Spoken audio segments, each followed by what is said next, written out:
Concerns that North Korea is deceptively surging ahead with its ballistic missile program, according to satellite imagery that appears to show 16 covert bases in development, comes as no surprise to a defector who sees only one real solution to the threat posed by the government of Kim Jong Un. North Korean regime are liars, and I do not think they are taking part in these relations in a truthful manner.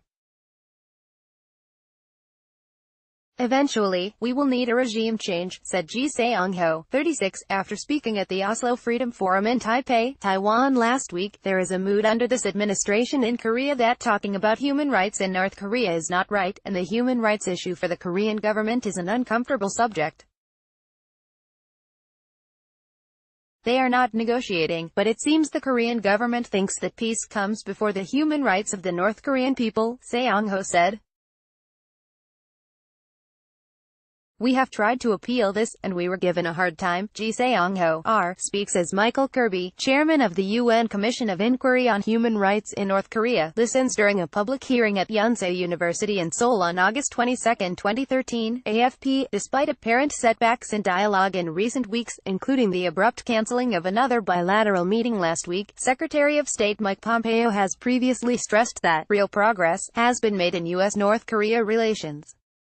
President Trump has also emphasized his government is in no rush. The sanctions are on, he told reporters on Wednesday.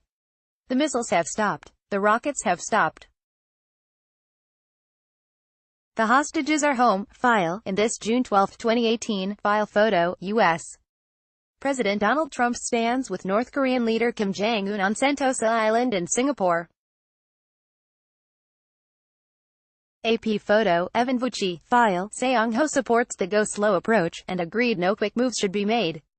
But he did have a particular issue with the South Korean government. What makes me angry is that, unlike Mr. Trump, who always tries his best to save American people first, the Korean government is not doing the same, he lamented. Even though they made several meetings, the Korean government did not bring any Korean hostages back home. File in this Sept.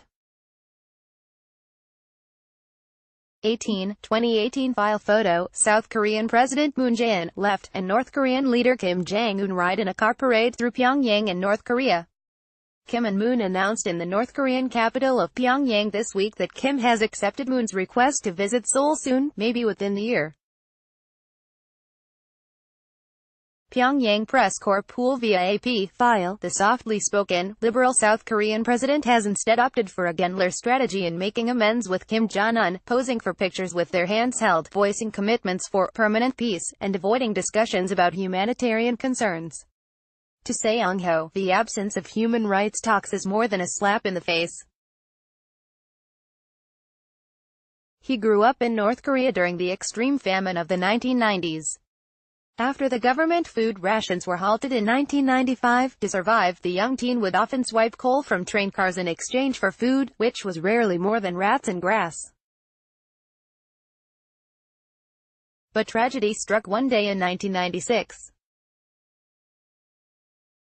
Malnourished, exhausted and slowly starving to death, Seong Ho, whose own grandmother died of starvation, fainted, fell onto the tracks and was struck by a train.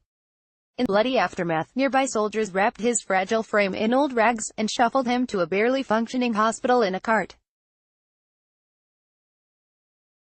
The wailing boy had to have his left hand and foot amputated, without anesthesia, without anything to dull the horrifying agony. There is no words to describe this horrible situation.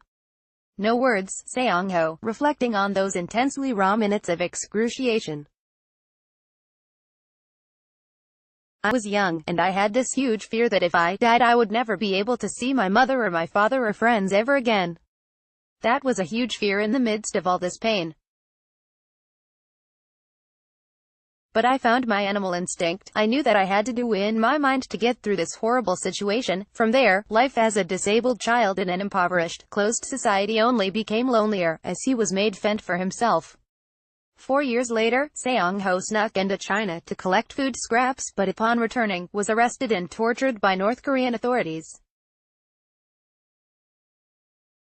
That made up his mind, he couldn't stay. 6 years later, in 2006, Seong Ho finally fled, with just an old pair of wooden crutches, across the Tumen River into China. From there he went into Laos, then Thailand, finally ending up in South Korea. Now living in Seoul, he is studying law at Dongguk University, and serves as president of Now Action and Unity for Human Rights, which endeavors to assist other defectors in resettlement and transmit information. North Korea is still a huge prison. We don't have the freedom to move around. Everyone there are victims of slavery. In a normal world, people are paid to work. Now they are not. They have no freedom not to work, Seong Ho said. People are still escaping to China, but even there they often become the subject for human traffickers who exploit them knowing they want to get South Korea. Why Russia props up the dangerous North Korean regimehow. Many defectors escape North Korea. And why don't we hear more from them? President Trump highlighted Seong Ho's miraculous plight during the State of the Union address this year, calling him an inspiration to us all, as the activist triumphantly raised his old crutches in the air.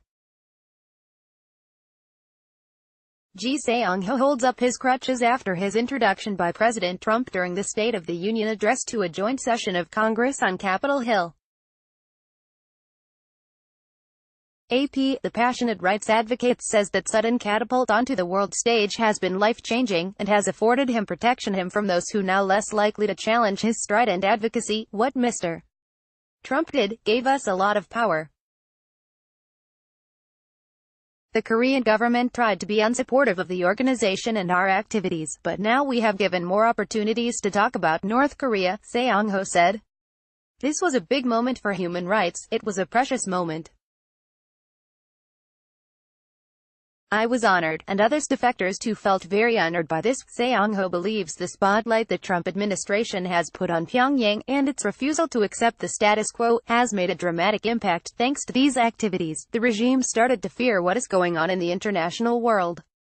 The American people have helped us to make our voices heard, and they understand justice will win and evil will perish, he added.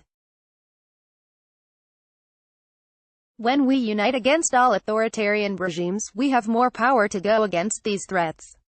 The cheer we get from America, that is our courage.